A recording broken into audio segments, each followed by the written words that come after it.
Hello everyone, good morning. Here we go with week 2 of spring virtual learning.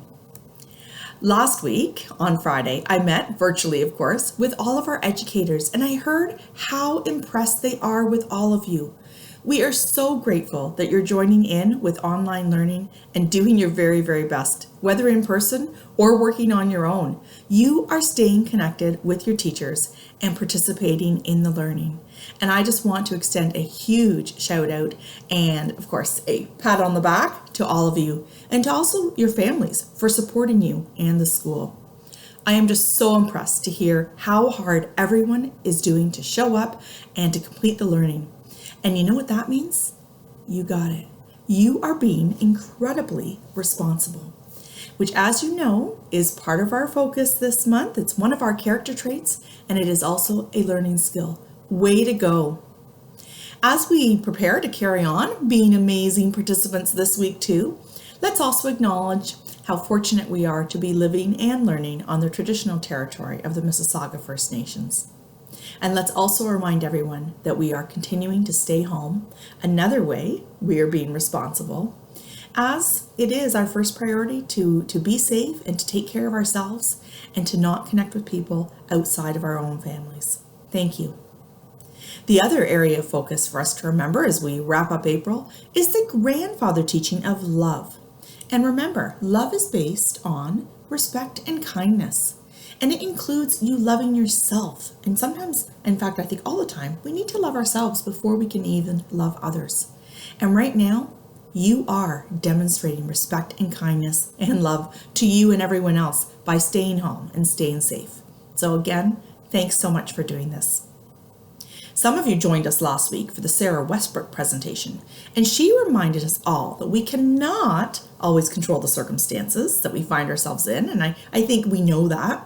But we can and we must try to respond best to those things and to do so by naming our emotions. And it's okay to feel whatever you're feeling.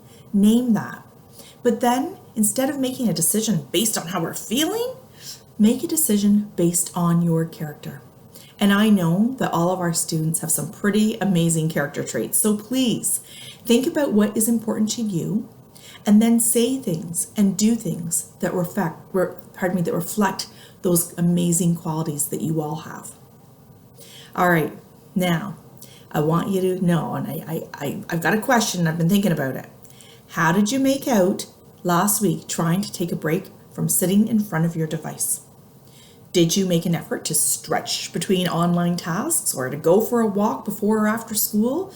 Maybe you have some stairs in your home you were climbing, or you found a hill outdoors to climb up. I'd like to hear from you.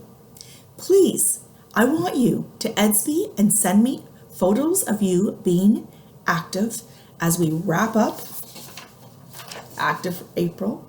And I can't wait to see what you're doing. And for anyone who sends me a photo, listen carefully, your name is going to go into a draw for a King George baseball hat. That's right. I'm going to announce the winner next Monday morning right here on the weekly announcements. The hat will come in handy too, as next week we're going to start some special Meaningful May work by highlighting King George. And we're going to ask you to dust off your school spirit wear and to get out your school clothing colors or school colors, or the clothing, the accessories that you all have. And we're going to share with you when that will be. But we are looking at some Meaningful May items coming your way. Also part of Meaningful May, Ms. Lutz and Ms. Masterson, we are going to be sharing something very special with you. We are currently working on a King George memory book, as after all, this is our last year at King George. And we want to celebrate all the great things from not only this year, but also a few things from years gone by. Lots of exciting things happening as we enter into Meaningful May soon. All right, let's wrap up this week though, recognizing 4 of our friends who are celebrating birthdays, and that would be Georgia, Gabe, Liam, and Logan. Please enjoy celebrating safely at home. And that ends this week's announcements. Respect yourselves, your families, your educators, and all the essential workers, some of who live in your houses and who continue to bravely serve and help keep our community safe. Thank you. Have a great week ahead of virtual learning with King George North.